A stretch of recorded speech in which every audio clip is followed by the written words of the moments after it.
Setelah pertandingan kita lewatin semua, kemarin jawabanmu viral, Arsenal City yang juara gimana? Hah? Arsenal sama City. Menurut Gue mesti milih ya? Nggak boleh nggak milih lagi.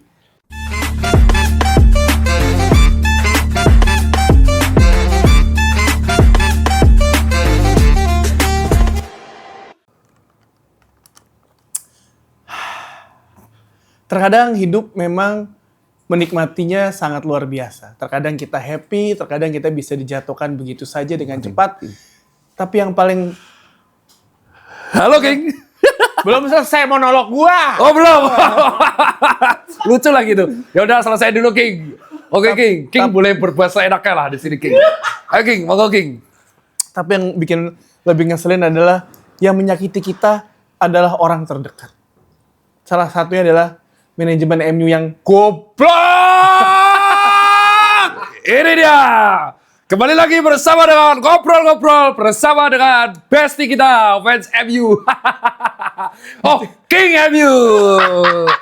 Halo Mas Tio. Halo dok, apa kabar dok? Dok, kok mau konsultasi sih dok? Apa Bang? Gimana caranya untuk menghilangkan rasa sakit hati yang nggak tahu datang dari mana, padahal kita nggak ada hubungan apa-apa, tapi itu cuma ada koneksi sebagai fans club gitu dok? Ini bukan soal bola kan? Bukan.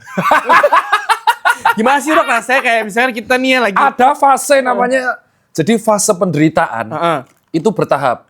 Ada denial, grief, sampai akhirnya kamu menuju fase acceptance. Oke.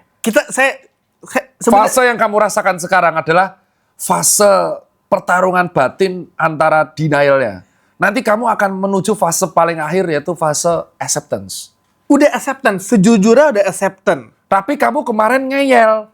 Coba cek Tio Tirta debat Amorim. Selama di Speak Bola, sama kemarin kita ngobrol, dia selalu keras kepala. Gak dok! Ini saya peragakan Tio kalau ngomong. Gak dok! Amorim tuh aku percaya prosesnya. Ya gue emang percaya. Bla bla bla, pecat kan? Bukan gue yang nggak percaya. Kita mah percaya. Coba ini, fans MU. Saya memandang sebagai entrepreneur. Kaget. Pecat kan? Pecat. Ah, ya udah, berarti. Tapi alasan pecatnya karena apa? Posisi 6, beda poinnya dikit. Ya karena Stabil di situ tuh. Karena selek sama pemainnya sama manajemennya. Berarti manajemennya baper dong. Ya, saya kan memandang sebagai manajemen. Iya benar, ada orang bilang bahwa kan lo masih kerja di situ. Ya kan? Kenapa harus menjelekkan company sendiri kan? Nggak ngejelekin. Dia emang menjelekan. Dia spill up aja. Ya, sepanjang karir dia 14 bulan, ketelepasannya baru sekali kemarin.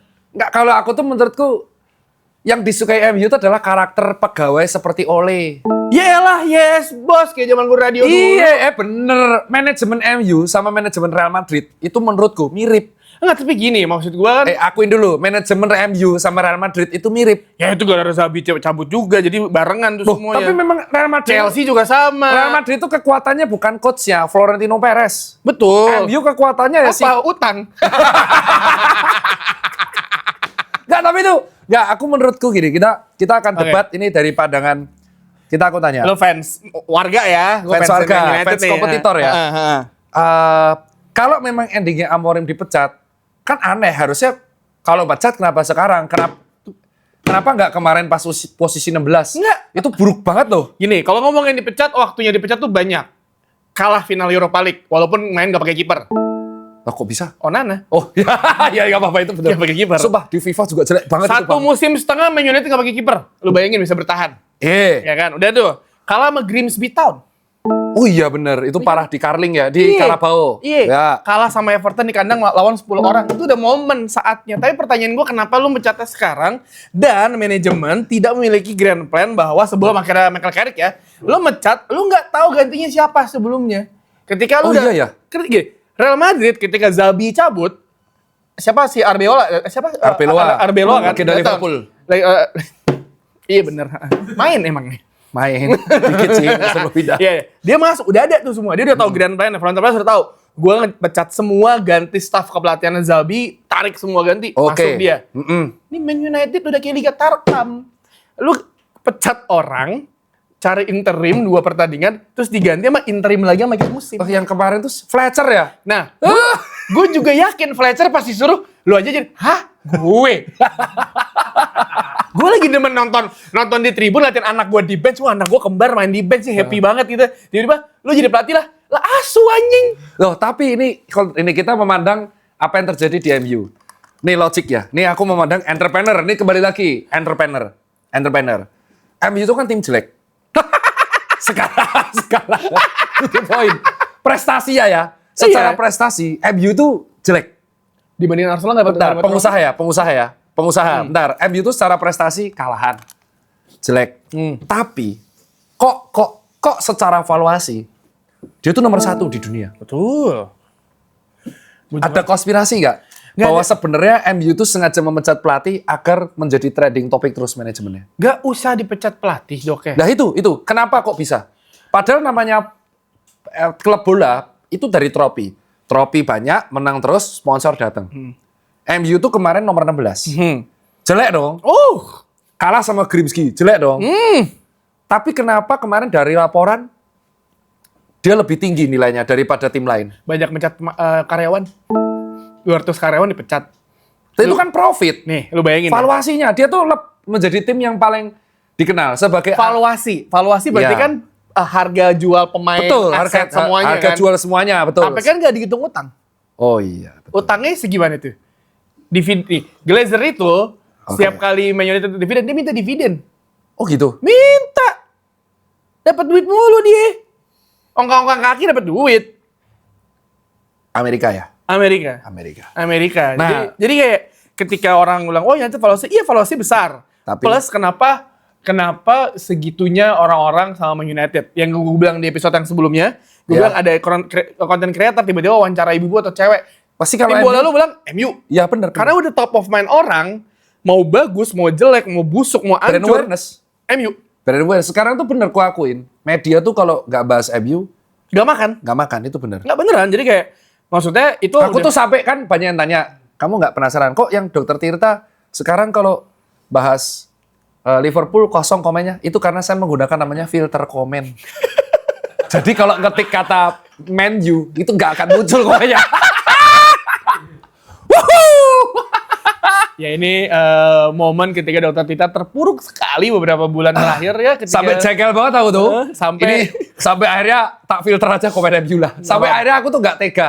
Endingnya kan di bawah lagi. Agak jadi kubuliah cukup. Sekarang satu hashtagnya sudah kumunculkan GGMU. Jadi mulai muncul lagi mereka. sebentar ini kan di bawah kan beda poin juga tipis. Ya tapi Semua bisa Liverpool juga terjadi. jelek-jelek juga sih. Nah, Arne Slot kemungkinan diganti sama Xabi Alonso bisa loh. Tinggi. Nah tapi ada konspirasi. Arne Slot itu permainannya membaik. Kayaknya semenjak tahu Xabi Alonso freelance. Jadi dia takut. Posisiku digantikan. Jadi prime lagi. Nah sekarang kita akan bahas sebagai POV fans MU. Nah, Aku hostnya ya. oke. Menurut kamu setuju nggak dengan pemecatan Amorim? Enggak, waktunya nggak tepat. Karena kalau lu pun menggantikan sekarang udah ada Michael Carrick sampai akhir musim, ya lu ngapain ganti interim di tengah-tengah musim ketika sebenarnya dibilang bagus banget juga enggak, dibilang jelek banget juga enggak, berada di nomor 6, walaupun orang bilang lah, tapi kan jarak dari urutan 4 ke bawah 10 kalau nggak salah dikit. Ya tapi itu lah maksud gua kayak ya udah kejadian, lu mau mencatnya kapan? Timingnya aja menurut gua. Karena kalau mau pecat ketika lawan Everton, lawan Grimsby Town tuh Ya, udah mentok harusnya. banget. Sekarang lu out of nowhere, plus juga permasalahan adalah pemain lu cedera. Harry Maguire, Matthijs de Ligt, sekarang udah balik ya si Harry Maguire. Matthijs de Ligt, Bruno Fernandes, terus juga Mason Mount, itu kan cedera tiba-tiba pas Karena lagi. ada yang kemarin ke AFCON. Iya, plus ditambah Mazraoui, Mbumo sama Ahmad ke AFCON. Lu mau ngapain? Dan lu bilang, oh pakai pemain muda ada, tapi kan belum teruji. Berapa kali ya kemarin yang terlihat banget ya anaknya si Fletcher, si Jack Fletcher sama Bagus. si Alesi, orang Liverpool tuh. Lu tau gak dia bocil Liverpool? Tahu terus nge-tackle. Iya betul. Dia tahu kakaknya tuh berusaha berkali-kali nyuruh dia ngedukung Liverpool. Nggak bisa. Balik dia ya, pokoknya dia cerita, katanya dia pokoknya disuruh jadi Liverpool terus balik-balik pulang sekolah, dia nge-chan MU di rumah. Rumahnya Liverpool semua. Nah itu kejadian kayak di rumah, untungnya nggak ada. Itu aneh banget gak sih? Sekeluarga lu Liverpool, tiba-tiba dia MU sendiri tuh gimana cerita? Itu biasanya dia anak kedua. Kagak masalahnya dok, masalah itu kan pas dia, ketika dia grow itu, kira berkembang, United tuh lagi gak bagus-bagus banget. Itu anak kedua. Jadi dia mendukung Liverpool tuh karena benci sama kakaknya. Mendukung MU nggak benci. Itu terjadi bener. Anak lu ya? Ke anakku. Lu aja crossing anak lu kemarin. Bentar. Anakku itu dari aku ada foto bayi. Nih, dari bayi. Tak kasih ya fotonya. Anakku dari bayi. Tak kasih jersey bayi Liverpool. Tak cekoki. Yang terjadi adalah ketika dia semakin gede, Hah? dia mendukung tim yang ngalahin bapaknya. Madrid. Itu. Pas dia lihat, oh yang ngalahin Liverpool berkali-kali di final, itu Madrid. Dia mendukung Madrid itu bukan karena Madrid keren. Karena Madrid tuh trademarknya, dia di YouTube Short, mengalahkan Liverpool. Dan yang dibahas anakku tuh bukan final. 5-2, Pak. Kayak 5-2, Pak. Di Anfield loh, Pak. 5-2. Karena 5-2. Karena bukan itu kayak Digituin terus. kayak defense pakai sama anak lu untuk Kemarin tuh ada yang ngecengin lu kali. Kemarin ada yang di-cut. Kan aku ngomong dong nih, mau nangis itu anakku tuh mau nangis. Mau nangis. Yang real ini kamu cut ya, yang real ini. Itu mau nangis loh. Tapi dia gini-gini ya 5-2. Kalau belum bisa ngalahin Madrid 5-2, papa gak usah roasting tuh tak cut. Dia tuh bahas yang 5-2, dia tuh gak peduli yang 3-1, gak peduli UCL. 5-2 itu. Jadi anakku tuh gak bahas UCL kalau ke aku, dia hanya bahas 5-2. Jadi dia tuh mendukung Madrid tuh karena di titik saat itu kita non-bar, Liverpool udah, 2-0 Ronaldo, tuh dukunganmu tuh, sepele. Dia tuh suka banget CR7, sepele. Di comeback nih bos. Itu muka aku jelek banget, wah anjing 5-2 lagi brengsek. Terus pas CR balik ke Man United dia gimana tuh? Dia gak suka, dia hanya suka CR yang noodle hair. Oh. Jadi dia tuh sukanya CR noodle hair 2018 yang pakai baju ungu. Ya. Tahu kan? Nah, jadi memang ulik. Nah, adiknya itu kenapa dukung Barca? Karena gak suka sama kakaknya. Karena mereka jaraknya 2 tahun. Kalau main 2 player tuh dihabisin 9-0, 6-0, Tekken. Jadi dia tuh mendukung apa yang ngalahin Madrid. Nah, musuhnya Madrid, Barcelona. Happy dong kemarin. Tapi gak berani ngerosting. Itu beneran endingnya tuh diinjek kakinya. Itu kan sampai senyum-senyum bukan? Gini, kamu kalau awas kamu ngejek Madrid, awas kau itu.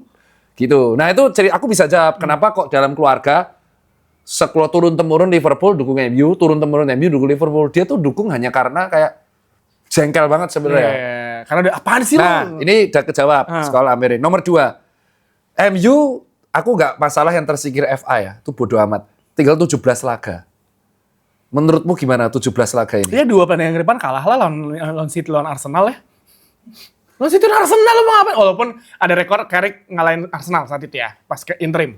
Oh ya? Kan Carrick itu sebelum diganti Rangnick, setelah si Ole cabut, itu kan Carrick yang megang kan.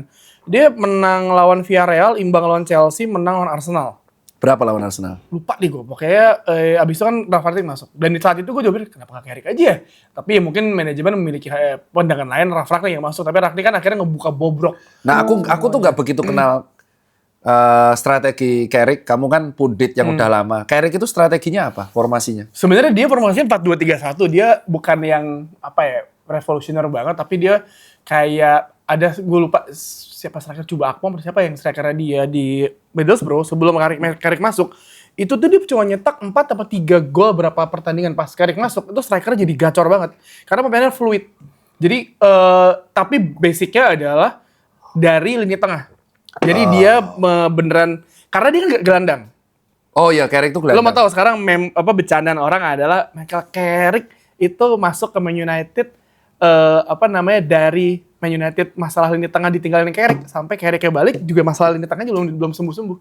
Setelah Carrick siapa yang bisa punya range pass panjang kayak itu kayak dia nggak ada di Man United. Dari dia pemain sampai sekarang pelatih ya nggak ada. Ya makanya kalau misalnya orang bilang kayak ketika 2000, makanya kenapa gue bilang Man United 2007 2008 tim squad salah satu squad terbaik favorit gue. Karena yang di tengah lo ada Michael Carrick, Holding, lo ada Paul Scholes yang bisa playmaker, terus satu lagi Owen Hargreaves, Destroyer. Ya Hargreaves. Depan lo itu ada Rooney, Tevez sama Ronaldo. Itu Hargreaves Prime ya, sebelum ke Munchen. Betul. Sebelum ke City dong. Kan dari Munchen ke United. Kan dia cedera di final. Gara-gara tuh dia sebenarnya nggak ngomong kalau dia masih sakit, tapi dipaksa. Dia tuh orang pertama yang nyebrang ya timnya. Rival ya. Sebelumnya kan Andy Cole pindah. Peter Schmeichel. Iya. Tapi ya satu itu. Tapi sekarang karena Madrid si Michael Carrick pindah ke Man United dengan skema yang 4-2-3-1 bisa 4-3-3 emang, tapi dengan yang dirindukan oleh board lah dengan 4 back. Sebenarnya kalau kita ngomongin 4 back pun Amorim main 3 back. Tapi kalau lihat pertandingan itu jadi 4 zeret berubah. Ya. Kenapa ada Luke Shaw sana selalu goyang lah. Aku selalu nonton yang Burnley. Itu jadi ketika dari lawan Burnley, Darren Fletcher sama Brighton itu nyerang mulu. Tapi kan terkadang strategi aja nggak cukup. Balik lagi ke individual brilliance, di mana sebenarnya seharusnya Man United ketika lawan Brighton bisa nyetak gol cepat kalau Diogo Dalot nggak tolol. kan dia dapat menit ke-1 tuh long ball dari belakang, man to man sama kiper. Enggak, dia bukan dicop atau apa, digebok. Udah gitu kan depan kiper. Emang nggak punya otak aja tuh pemain. Gitu, emang nggak punya otak. Jadi ya lu pengen Diogo Dalot bertahan dari zaman Jose Mourinho, Ole Gunnar Solskjaer. Hah? Kenapa ya dia bertahan Tahu, terus? kayak punya ini deh video bokepnya kayak Gakpo. Glazers kayaknya deh. Kayak Gakpo ya. Nah, terus ini pertanyaan dah kejawab. Dari 17 laga ini menurutmu MU akan kan sudah fokus dia udah ada nggak ada ini cuma fokus IPL. Ini jumlah kompetisi tertinggi gak sih? Pertandingan semusim terendah Man United sepanjang beberapa tahun. Menurutmu MU akan mengakhiri di posisi berapa? Terlepas ada Liverpool, City, Spurs dengan pokoknya menurutmu sebagai fans MU secara realistis. Mau tahu jawaban gue secara realistis atau yang secara diplomatis adalah 5 besar mesti make sense. Oke, masuk. Mesti make sense. Tapi secara diplomatis, secara fans United ketika Amorim dipecat, gue udah gak peduli lagi dong. Oh gitu ya? Kayak lu mau ngapain lu tengah-tengah ganti, lu ganti pelatih. Siklusnya akan sama terus. Bukannya gitu. tuh dipecat atau resign sih? Dipecat. Sack. Kalau Maresca tuh resign. Yang resign itu Maresca. Maresca, Xabi Alonso tuh resign. Sama ini, ingat jumpa persnya Amorim yang ini, tolong Hakim ya. Jumpa persnya Amorim yang dia bilang, aku tuh pengennya jadi manajer, jadi coach. Sebenarnya gimana tuh? Dia tuh lupa sebenarnya dia itu emang di hire jadi head coach. Kalau manajer lu tuh ngurusin semuanya. Dan maksudnya gimana sih? Aku beda. Kalau head coach itu lu cuma kayak Arne Slot.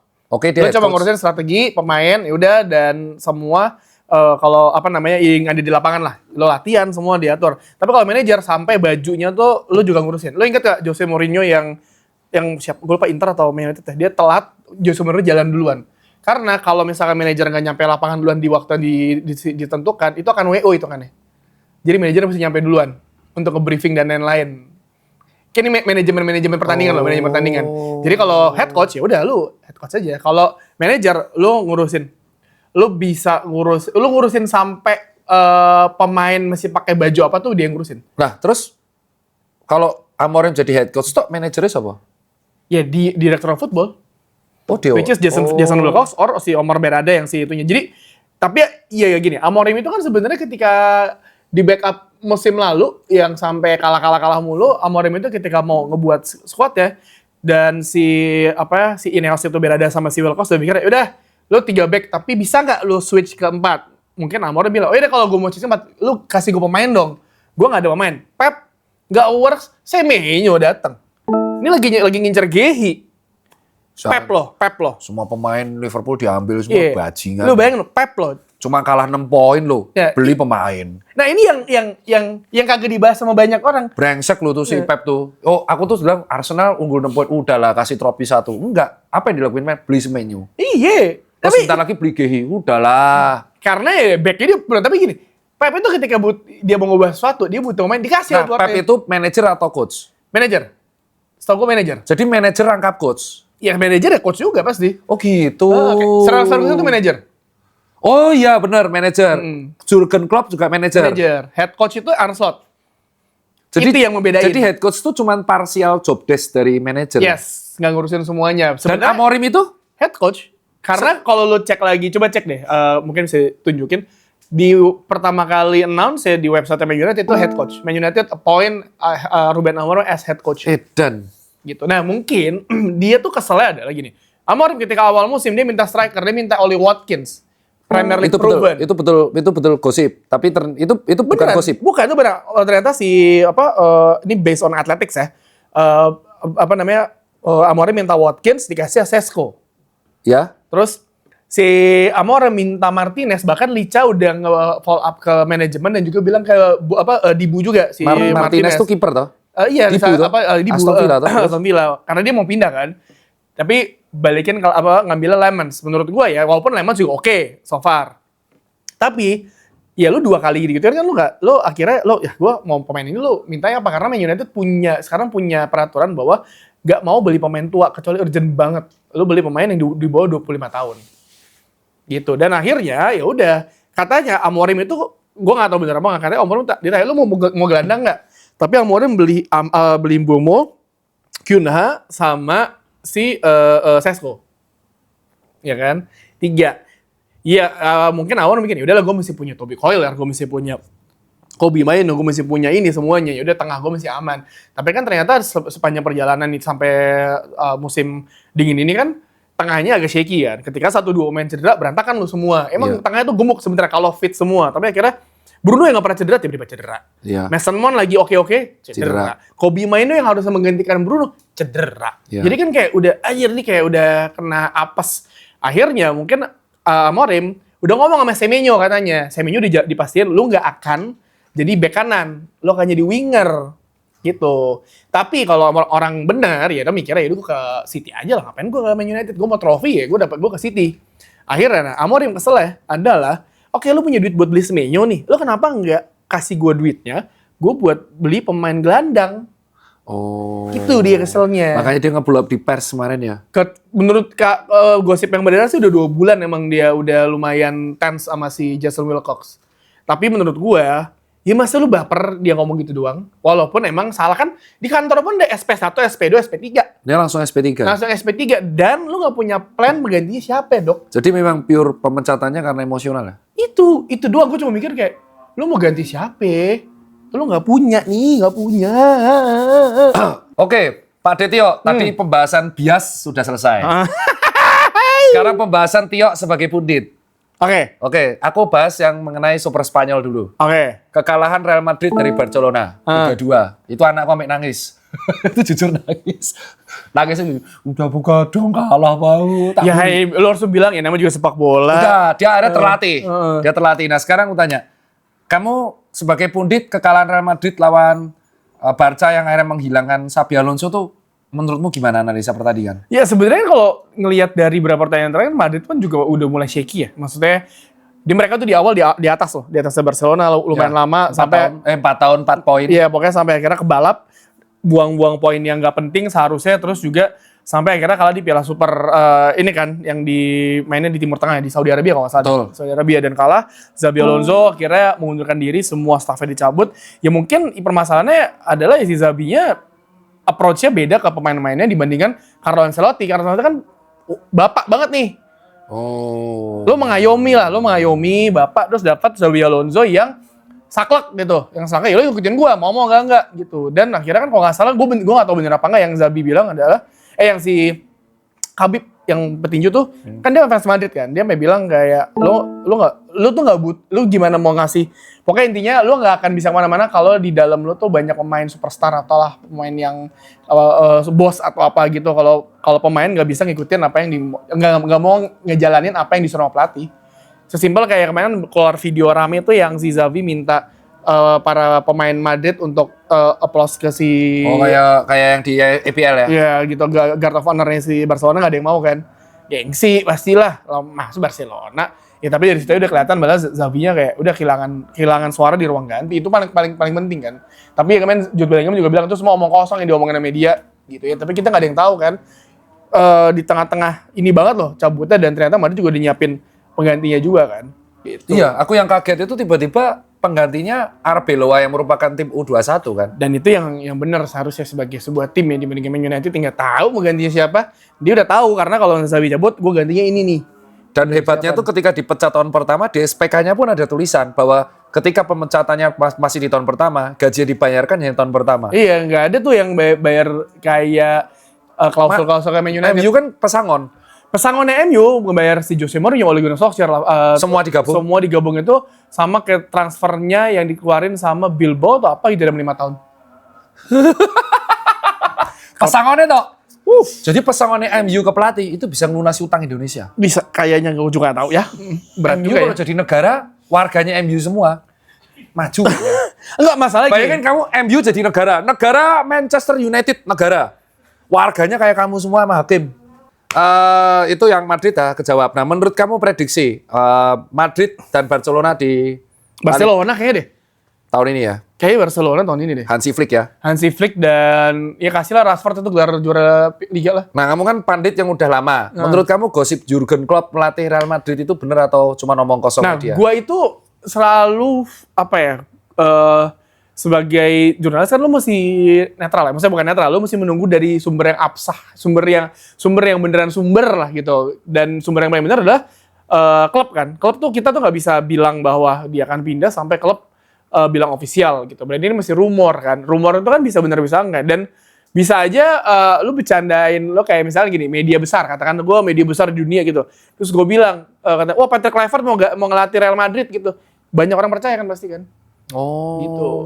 Ada media tuh bisa menggiring opini, Dok. Sesimpel kayak lu aja lah, lu menggiring opini yang kalau ngaceng pusap. Ya, benar. Iya kan? Percaya. Dan semua orang juga akhirnya melakukan itu kan, baikan pusap sama orang sekarang. Positif tapi. Tapi positif itu. Orang ngacengan berarti aja semua. itu positif yang kedua. Itu membuktikan bahwa sebagai besar orang ngacengan. Iya, berarti kan lu kan bisa menggiring opini, menggiring sesuatu yang bener lah untuk orang-orang gitu, tips sehat lo dan lain-lain. Sama kayak media. Bisa jadi yang rumor-rumor itu jadi kenyataan yang awalnya klub nggak notice malah jadi notice beneran. Betul. Lu yang pas kita United mencari Interim yang digembor-gemborin adalah Ole Gunnar Solskjaer. Arah medianya adalah memang Solskjaer ini yang negatifnya keluar semua. Jujurnya kan Michael Carrick kan. Oh bener itu Yang katamu. dipilih. Rumornya Ole, Edian ya rumor sekedar rumor sampai klub membuat official statement. Itu yang ketika ada Ole sama Carrick di dalam diri gua, di dalam hati gua yang kecil, gua nggak tahu siapa pelatih, gua udah tahap di mana ketika Omar dipecat kayak fuck lah bodo amat anjir nih, aneh banget. Sekarang aku pengen lihat yang Madrid lagi. Xabi Alonso dan Zinedine Zidane tuh pemain bergelimang trofi. Tapi kenapa kok Zinedine Zidane bisa menaklukkan ruang ganti tapi Xabi Alonso enggak? Zizou juara dunia, juara Eropa, Sama. karisma kan belum juara tapi karismanya dong. Oh. Karismanya beda dong. Oh. Itu lebih dan juga sebenarnya tipenya bersama kalem, dua-duanya kalem kan, Iya. kalem. Tapi ya mungkin pas Zizou sana permasalahannya adalah ketika Zizou masuk, itu mesti ada kayak Toni Kroos, lu mesti ada Cristiano Ronaldo, Benzema, Gareth Bale, yang tua-tua ada ya? yang senior, mesti ada semua. Jadi ini dan sekarang kan ruang ganti lu penuh banyak anak-anak muda yang bergairah dengan luar biasa gitu kan. Yang seniornya siapa? Valverde. Valverde. Dulu kan masih ada Kroos, masih ada Modric, masih ada semuanya yang kayak yaudah lu mau aneh jangan lu. Oh iya, tahun lalu tuh Ancelotti percaya karena ada Kroos sama Modric ya. Modric kan pindah Milan. Kroos sementara pensiun. Kroos, iya. Sekarang ya lo emang agak sulit untuk memegang ruang ganti kalau lo nggak tahu cara menghandle ini, karena gue ingat banget waktu itu Yoris Bastien pernah bilang bahwa ketika lu bekerja dengan generasi lebih muda, bukannya generasi muda adaptasi ke lu, tapi lu mesti adaptasi ke mereka. Bagus, ini kayak perusahaan berarti ya? Iya, lu mesti adaptasi ke orang-orang itu dong. Jadi apa yang terjadi di Real Madrid itu kayak di perusahaan zaman sekarang dong? Iya, lu mesti Gen Z yang mengendalikan, sementara Alonso dari Gen X Lu berusaha mesti- menerapkan nggak bisa lah. Lu mesti adaptasi gimana ini caranya jadi ini nih, mereka. jadi hook. Real Madrid adalah perusahaan berisi anak muda Gen Z.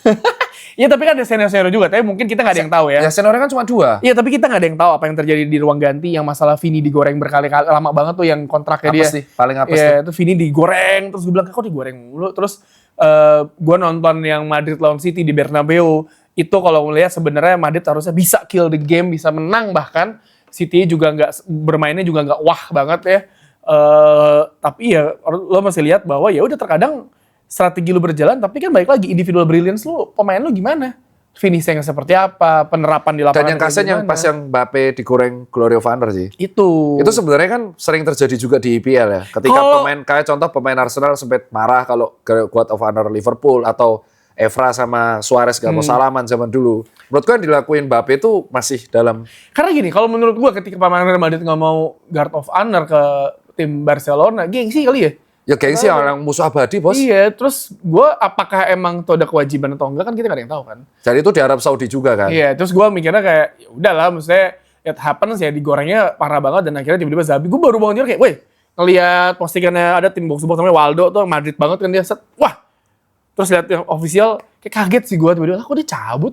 Itu cabutnya Kalau bukan dipecat menurutku ya. mungkin Xabi Alonso tuh rumor dipecat itu sudah dari zaman dia unstable yang kalah lawan Celta Vigo. Betul, udah Celta kelihatan. Vigo itu yang dia kalah kan sama Celta Vigo 2-0. Tapi klub tuh udah bikin statement bahwa percaya dia nggak akan ini, dan manajemen Madrid ini kan dia Xabi nggak dipecat, mengundurkan Resign. diri. Tapi ya mengundurkan diri itu sekalian aja staf pelatih hilang semua. Iya. Tapi aku yang suka ini keputusan Madrid meng-hire Pintus lagi. Pintus itu tuh salah satu tokoh yang aku sebagai seorang dokter tuh segan. oh dia ini ya kesehatan ya. Wah, dia gini, salah satu statement Pintus adalah bagi dia kebugaran pemain itu tercermin dari latihan fisik. Nah, Itu Pintus tuh. Jadi gini, kalau mau pemain itu bugar, main 90 menit, latihan fisiknya harus gila. Jadi kalau latihan harus lebih berat daripada permainan tuh pintus si botak itu Betul. satu biji itu. Itu yang aku heran tuh di situ. Jadi kayaknya kemungkinan seleknya si Alonso kalau menurutku karena anakku fans Madrid, aku terpaksa harus Baca. baca. Jadi kemungkinan seleknya si Madrid ini bukan karena ruang ganti tok, pasti seleknya tuh perkara staff coaching. Ada sesuatu. Yaitu injury Madrid yang terlalu banyak. Betul. Dan Injurinya Madrid tuh nggak masuk akal loh. banyak banget langsung Banyak banget sampai TAA. TAA itu di Liverpool cederanya nggak sesering itu. Baru masuk Madrid, aduh. Berarti kan ada latihan fisik yang berkurang. Betul. Nah, Pintus itu salah satu metodenya aku suka. Dan sekarang kan kalau ngomongin tim sepak bola itu kan nggak lepas dari tim kesehatan, tim medis ya. Iya. Lo tau Chelsea itu kita lihat salah satu masalah Enzo Maresca kesel dan dia mengundurkan diri adalah masalah sama tim kedokteran Chelsea. Karena Chelsea itu percaya sama dokternya. Bilang pemain ini nggak bisa main, lu nggak bisa milih. Jadi saya merasa anjing gue milih siapa nih pemain gue nggak boleh, kata lu nggak fit gitu loh. Gitu. Jadi dan si Liam Rosenior kita masuk Chelsea ada peraturan bahwa seingat gue Kevin Farong kayak kawan-kawan kalau ketika lu masuk lu mesti konsultasi sama tim dokter kesehatannya Chelsea pemain ini fit apa enggak. untuk main Nah, apa itu enggak. kemungkinan seleknya adalah pelatih itu kan pasti gimana ya? Gini, ini POV ya. Kenapa kok terjadinya Maresca sama Alonso itu di dunia olahraga tuh kayak gini? Aku dokter nih. Terus ada orang sepak bola. Cedera otot, robek grade 2, misalkan hamstring. Grade 2 itu masih bisa dibuat main. Oke. Cuman kita sebagai dokter akan ngomong, ini kalau dipaksa main, grade-nya 4. Resikonya layak nggak? Nah, si pelatih pasti bilang, lah anjing, tapi kan dia pemain inti gua. Ya gimana dong? Kalau dia nggak, lu suruh dia rehatlah 3 pertandingan. Anjing, ini 3 match penting. Ini kalau rehat, gua kalah, gua yang dipecat. Dipaksa main. Dokter ngadu dong. Gua ngadu ke lu bos gua. Bos, pelatih suruh rehatin nggak mau. Pemain bintang kita suruh paksa main, hamstring grade 2. Dan ternyata ketika main, prediksi dokter terjadi. Cedera. Grade 3. Jadi setengah tahun. Ngamuk lah manajemen, anjing goblok lu. Udah dibilang, tapi kalau dia nggak gue suruh main, gue mau pakai apa? Select. Resign Maresca, Alonso resign. Nah, makanya Pintus masuk. bisa jadi kan sekarang situasinya adalah oke lu boleh main ini tapi 60 menit kayak Bruno Fernandes lawan Iya, Burnley. atur kayak NBA Iya. namanya mini time kan. Iya, jadi kayak Bruno itu ketika orang dikeluarin 60, lu lihat keluarin beneran menit 60-an dia keluar karena emang udah gak boleh main lagi. Dia baru sembuh kan dan dia maksa untuk main. Pilihannya adalah mainin di babak kedua atau lo mainin dari awal. Betul. Tapi gamblingnya adalah main dari awal nyetak gol tapi kan juga imbang juga. Jadi ya kan ada pemain yang lu cuma bisa main 30 menit, lu bisa Nah, main 20 inilah menit. makanya aku konspirasi. Ada hipotesaku di Liverpool tuh, kenapa kok pemainnya jadi nggak all out? Aku masih yakin banget. Arne Slot tuh kan coach. Kemungkinan direktur olahraga diatur. ngatur bahwa lu bisa nggak usah nyuruh Van Dijk atau Beck nggak usah pressing terlalu gila. Karena ada titipan nih dari timnas. Ini kalau cedera mati semua kita. Nah, kemungkinan konspirasinya adalah pemain nggak bisa di-push karena supaya dia awet buat World Cup. Bisa jadi. Karena kalau lu lihat, sebenarnya Liverpool tuh bisa main bagus, bisa banget pressing kalau dia mau. Tapi ada beberapa kondisi, golnya Soblo kemarin kan tolol anjing. Lu lihat gak golnya Dominic Szoboszlai kemarin? Itu ngeremehin banget, Nyet. Begitu kayak 2-0, deng. Dia main-mainin bola di depan gawang sendiri loh. Jadi sebenarnya mereka tuh mau main bagus, gak mau pressing, tapi kayaknya si direktur tuh ikut campur biar gak all out. Itu terjadi di MU. Jadi misalnya kalau Man United ya Cedera semua kan? cedera semua. Terus rumornya katanya sebelum lawan Wolves itu Man United itu adalah sesi latihannya 4 back terus. Pas lawan Wolves tiba-tiba Amorim kayak kesel atau apa gitu balik semua ketiga. Kaget semuanya. Dan mungkin kalau hasilnya menang, narasi beda. Kan Kalah terapi kan? Imbang satu sama. Yang Narasinya beda lawan lagi. Wolves ya? Lawan Wolves satu sama. Jadi kan narasinya beda, terus habis itu lawan Leeds juga imbang, dan akhirnya dipecat besokannya. Jadi ya kalau ngomongin manajemen nih sekarang sepak bola udah gak kayak dulu lagi, udah kompleks lah. Betul, udah kompleks. Ini yang mungkin teman-teman penonton nggak paham sekarang, dokter menjadi penentu utama. Betul, karena pemain tuh aset. Ya, Aset setuju, dong, pemain setuju, tuh aset. setuju. Kalau misalkan lo satu pemain ini cedera panjang, lo capek dong. Lo Kayak Isak. Iya, lu mesti mikirin juga ketika pemain yang dibeli, mereka kan ada kayak acara sponsor yang mesti didatengin. Ya, meet and greet. Iya, terus ketemu atau Jumpa nggak lu fans. bikin konten dan lain-lain. Gitu kan maksudnya banyak tuh ya penjualan merchandise dan lain-lain. Kalau pemain ini cedera, evaluasi kan turun dong. Lu nggak main lama, lu nggak ada. Kayak kuda jadinya. Iya. Kayak kuda. Ya, Dan kayak kayak Bruno main cedera pun juga ya turun orang kayak gimana nih? Kalau mungkin teman-teman pesepak bola pengen fans sepak bola pengen tahu bisa memahami NBA.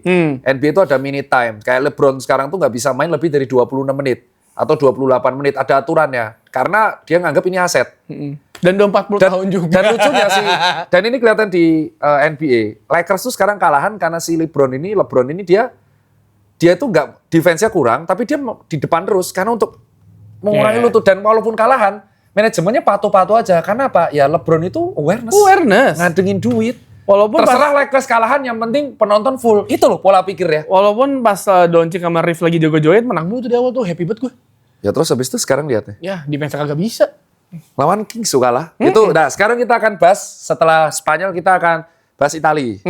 Itali ini banyak request. Yang pertama tuh aku malah pengen komentar tuh ada 3 nih. Ada Inter, Milan, Napoli sama Juventus. Juventus tiba-tiba merangsek menang terus. Spalletti dok. Spalletti tuh pemainnya sama kayak Igor Tudor yang gak ada bedanya. Cuma emang twistnya lebih beda lagi aja gaya bermainnya. Kayak misalnya kalau lo ngelihat kan gini. Sebenarnya pemain itu kan Tahu semua lu ya anjing. ada yang gue gak tahu juga sih sebenarnya dok. Ntar gue bilang gue gak tahu. Apakah lu nonton tuh 6 TV gitu? Nggak kan bisa baca, dok. Ada teknologi namanya baca, artikel ada atletik, ada ini, ada itu, ada Guardian, semua bisa dibaca. Terus bisa nonton cuplikan yang panjang juga. Ini cuma tanya lu, gak ada brief, langsung tahu jawabannya. Ya tapi Spalletti kan gini, ketika lu masuk ke sebuah tim, ya kan, pemainnya sama. Apalagi tengah musim, lu nggak bisa beli pemain dong. Lu nggak bisa beli pemain yang lu inginkan, kasarnya gitu. Iya. Spalletti itu interim loh, sampai akhir musim. Kemarin gue baru ngomong sama Mata Mukti misalnya. Itu dia tuh caretaker, kalau nggak salah sampai akhir musim. Gitu, tapi ya ngebuat stabil dulu aja. Juventus ini kan berapa musim terakhir kan, wah mantep nih, roller coaster sama kayak Man United di Inggris, ini Juventus di Italia lah. Iya. Setelah 11 musim apa yang mereka berturut-turut yang kayak kita sampai bercandaan gue adalah liga inaugurasinya Juventus. Betul. Lo ngapain? Udah pasti juara. Terus sekarang nggak stabil jadinya Napoli, AC. Iya, AC Milan Internazionale yang jalan. Tapi Spalletti datang, ya permainan sebenarnya kalau bilang sama Igor Tudor sama ya agak berbeda karena approach-nya juga beda kan. Setiap pelatih pasti punya filosofi masing-masing kan. Tapi ya yang keren dari Spalletti adalah ya lo pemain lo yang ada, lo maksimalin aja udah. Dan mereka nggak ngedumel nggak apa. Ya, dia nggak kedumel dan tiba-tiba nomor 4. Betul, pelan aja karena gini, ketika musim lalu si Juventus hasilnya nggak bagus-bagus banget gitu, terus dibandingkan sama Napoli, Internazionale sama AC Milan Allegri ya kan tiba-tiba Gila. Black Magic yang keluar gitu ya kan, dan sekarang berada di papan atas. Kita kayak lagi ngelihat Italia tahun 90-an aja, kecuali Napoli ya. Napoli kan juara bertahan nih ya. Iya. Conte kita tahu bagaimana approach-nya. Jadi ya menurut gua kalau dibilang Juventus bisa bangkit, ya Spalletti just doing. Memang Spalletti-nya. Ya Spalletti melakukan hal yang benar untuk Juventus. Nah, Gitu. Chiesa katanya di buyback Juventus. Kalau menurut gue sih nggak dilepas ya. Sekarang kalau misalnya diambil nih dia nih sama Juventus lagi, penggantinya Gakpo siapa? Gakpo kan abadi bang. Tapi kalau misalkan buntu, Ya, slot kan selalu masukin Chiesa mulu dan selalu gol. Ya. Either dia ada kontribusi apa enggak, tapi selalu gol. Ya. Lu lihat deh Chiesa masuk, Spesialis ya 10 menit terakhir. Ketika lawan Fulham, Chiesa masuk tuh. Ya langsung. Walaupun dari Frimpong kanan. Ya. Tapi dia nganggu. Ya. yang imbang 3-3 itu tuh, lu tau gak slot itu bilangnya gimana? Ya, ketika imbang 3-3, yang bisa gue lakukan instruksi ke tim gue adalah penuhin kotak penalti karena Fulham pasti crossing. Pas unggul 3-2. Ya tinggal 3-2, di crossing terus kan, karena crossingnya kencang banget kan. Dan kita nggak ada yang nyangka kalau Harrison Reed bisa nyetak gol dari luar. Ya itu gak ada yang nyangka, memang disalahin semua. So, padahal ya menurutku logis. Iya, itu pilihan logis dari para pemain Liverpool dan juga slot juga. Lu numpukin di belakang karena semuanya crossing. 1/100 kayaknya si pemain bisa nembak dari situ. Ya orang dia tuh kayak 3 tahun terakhir gak pernah nyetak gol. Dan bolanya itu beneran lewatin semua pemain belakang yang tinggi-tinggi Bagus itu loh. banget loh. Dan itu pojok kanan Iya. atas. Wah itu gak bisa di... Bener. Pojok kiri atas berarti ya ke Itu kiper. kalau gue fansnya bener kayak, ya udah lah emang boleh juga bagus juga. Itu gak mungkin bisa tahan juga. Itu calon-calon Puskas ya. Nah curiga kan, kamu tuh nonton bola 6 TV. Kagak dong, kagak. Oh gitu. Kagak. Gue tuh Coba saya ngetes lagi nih. Kenapa Archer Lens Lang. bisa nomor 1 di Ligue 1? Nah ini ngetes nih, aku gak nonton. Nah gue gak nonton. Itu gue gak tahu. Bener gak nih? Beneran, gue gak Ngetes. tahu. Kamu harus tahu di Ligue 1 ada sebuah anomali. RC Lens tuh tahun 2004-2005 Yang jago banget. jersey-nya warna kuning gitu ya? Ya jago banget kuning oren kayak Galatasaray jersinya. Tiba-tiba nomor 1. Makanya gue gak update Ligue 1 Nomor 1 beneran. Gua nggak Dan tahu. 6 game terakhirnya gak pernah kalah, gak pernah imbang. Menang terus. PSG sekarang berapa? 2. Dan PSG itu lagi aneh. Kemarin derby lawan Paris FC kalah. Memperhatikan nggak Ligue 1? Enggak, berarti ngaku ya? Gue ngaku. Gue gak nonton, maksudnya, gue pikirnya ya pasti PSG lagi ujung-ujungnya. Oke, terus kita akan membahas Bundesliga. Memperhatikan nggak? Kan gue siaran Bundesliga. Oh ya? RCTI. Sekarang kita tanya. Sekarang kita tanya. Di Bundesliga. Kevin Dix nyetak gol mulu tuh. Baru ngomong anjing. Borussia Mönchengladbach awal musim jelek terus sekarang jadi bagus. Siapa Schalke? Schalke baru promosi awal musim kayak orang Schalke apa Hamburg gitu lupa deh. Yang awalnya jelek sekarang jadi papan tengah. Siapa lagi mau tanya? FC Bayern? Enggak, Leverkusen. Kalau itu enggak usah. Dia selalu booking nomor 1. Oke. Aku mau tanya Leverkusen. Dia setelah mencat ETH 2 game, apa yang terjadi di Leverkusen? Bagus di papan atas.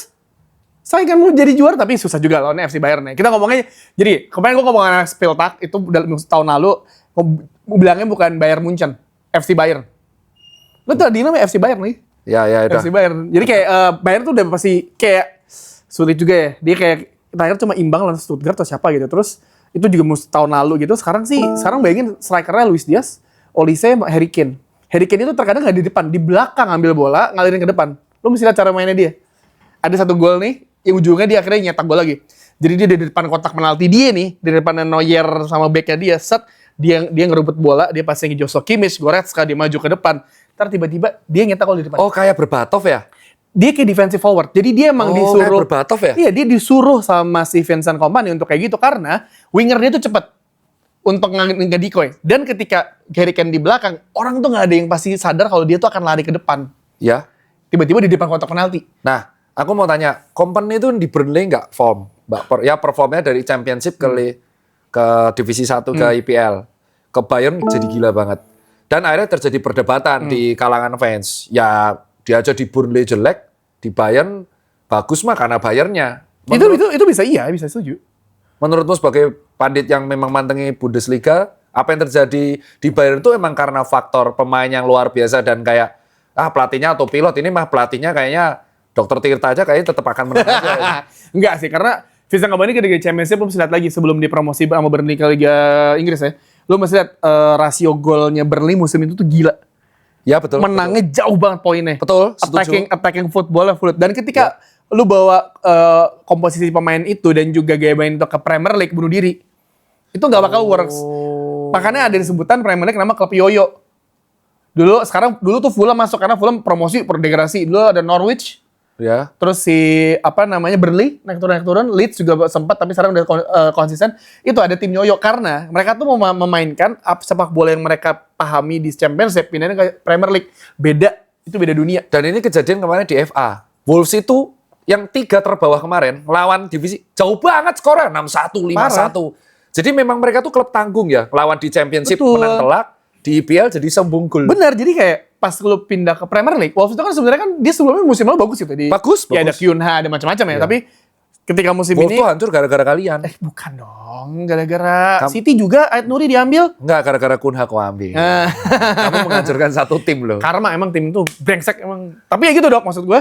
Ketika lo ngebawa filosofi atau gaya bermain lo di Champions League, lihat deh musim depan yang promosi ke Premier League, dia bisa bertahan kalau mainnya nggak sama kayak di Championship. Championship itu main Sunderland ya. Ketika dia lolos, yang pertama dia beli Saka. Dia mau tau, Sunderland beli banyak pemain. Dia hampir ngerombak hampir semua timnya. Iya, winning timnya dibuang. Dibuang karena gini, ketika lu ada di Championship, lu main seminggu 3 kali. Oh ya? Kick and rush coy. Dia 22 tim nggak salah singkat gue deh. Anjing, seminggu 3 kali. Terus yang lolos langsung urutan 1 sama 2. Urutan 3, 4, 5, 6 itu playoff.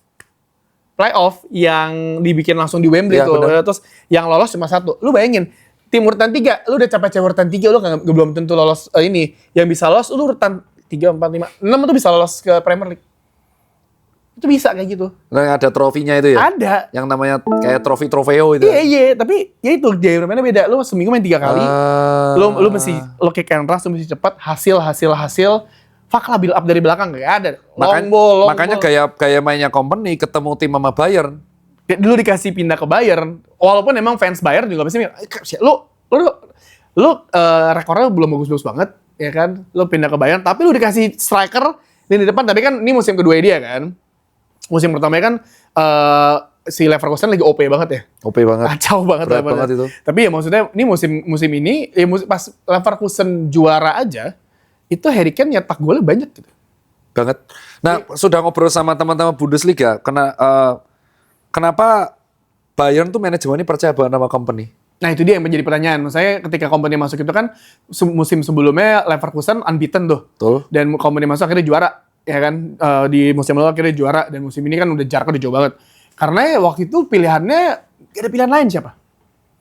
Pelatih yang beredar. Dan gue juga gak tahu. Gue juga kaget, company. Tapi iya terlihat agak shaky, tapi kan works juga. Apa dianggapnya ini pernah kerja sama Pep?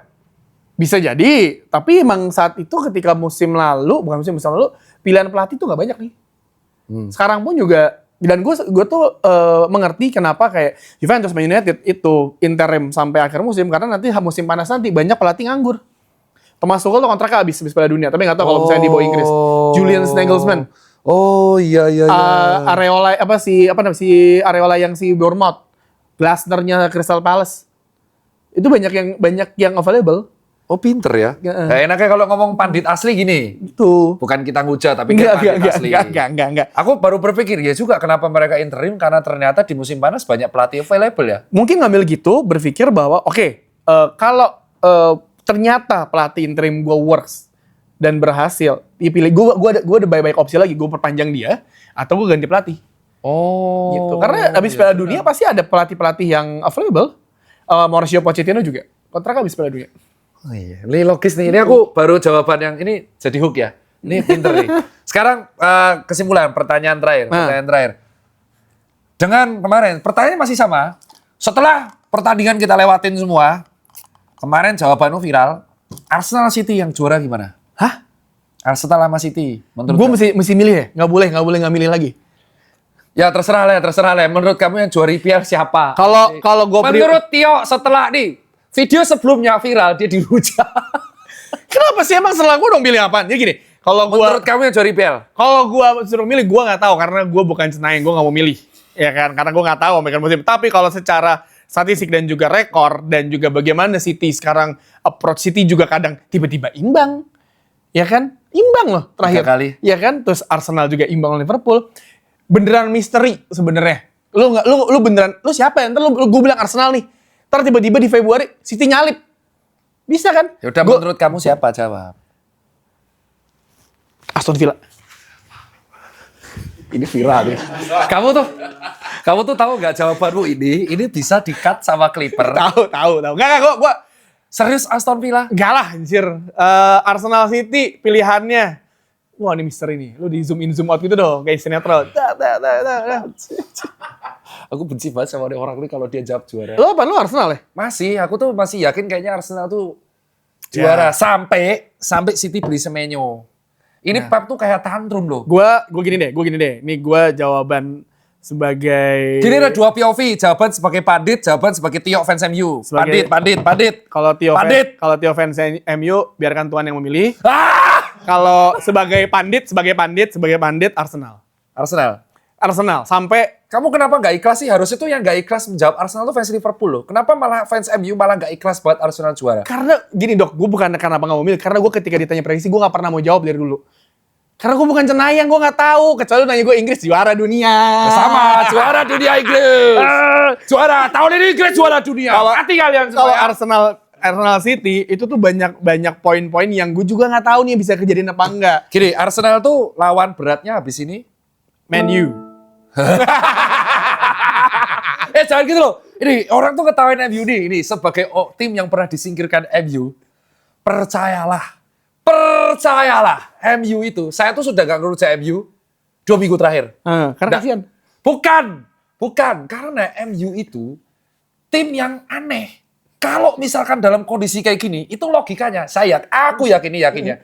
Ini kan tayangnya sebelum City main ya. Harus tayang sebelum City main. Ini pasti banyak menduga MU akan dibantai sama City.